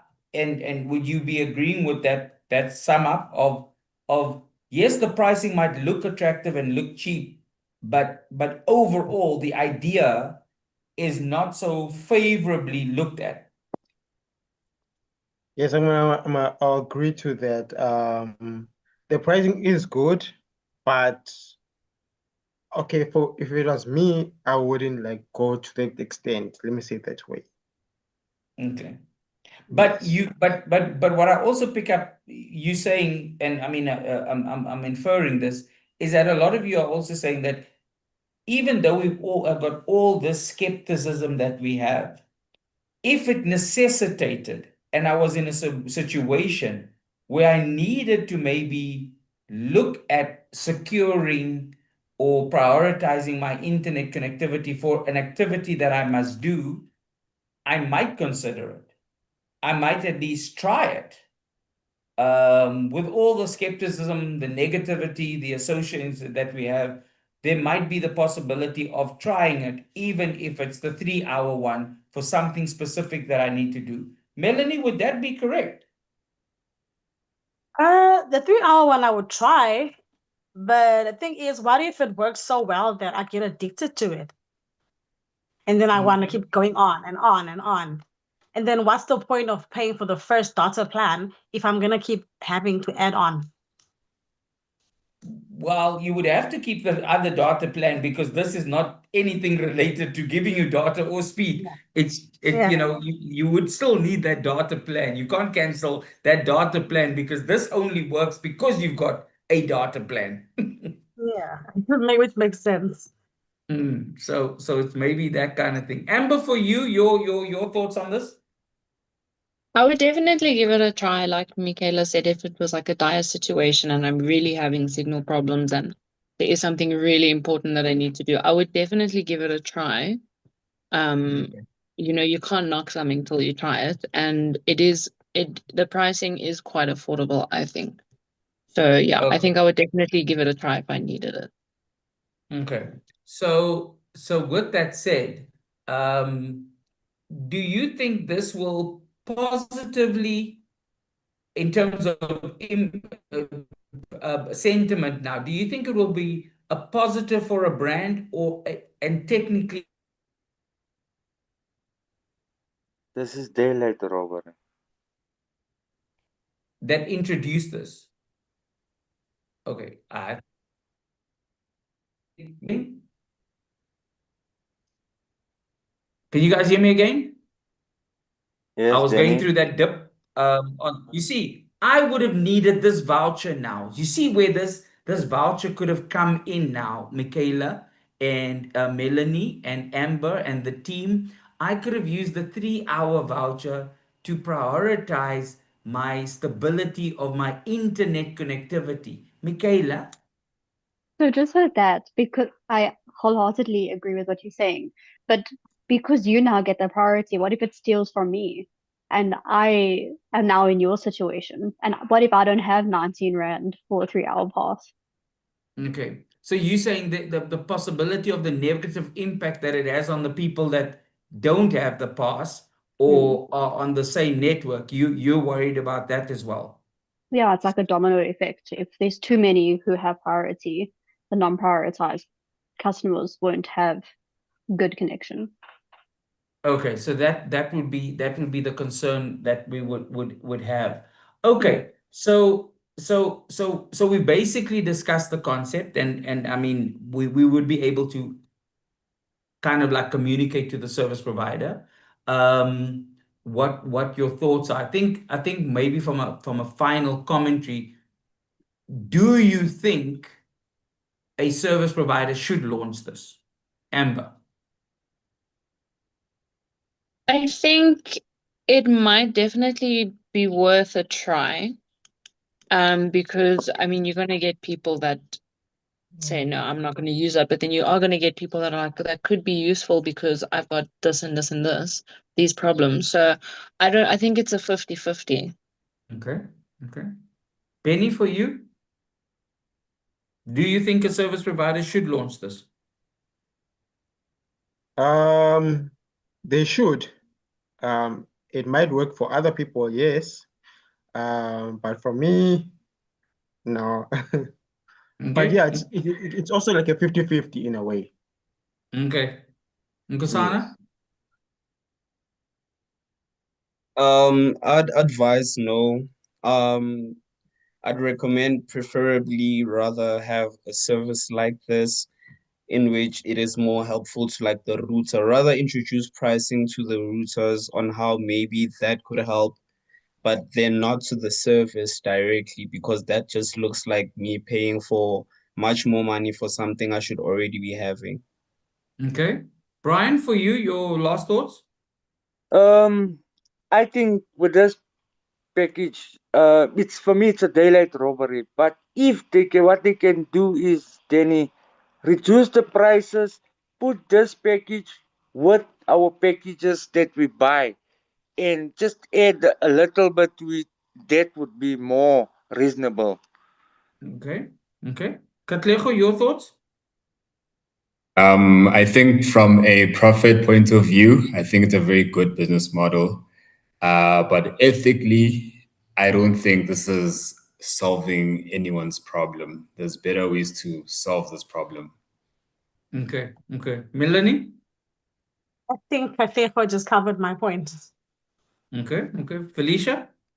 Yeah, I also think they can go ahead and launch it. I think also I would need it at some point, because there are times that I need that kind of a connection and don't need to be disturbed really. Especially if there's a meeting, then I want to make sure that I attend the meeting without any issues. Okay. Michaela, for you? I agree with Katlego. Ethically, it's not right.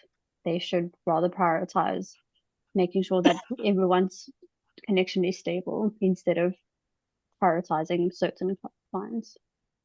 Okay. Well, guys, I want to say thank you for your time this afternoon, early evening. I pray that you guys all have a good day.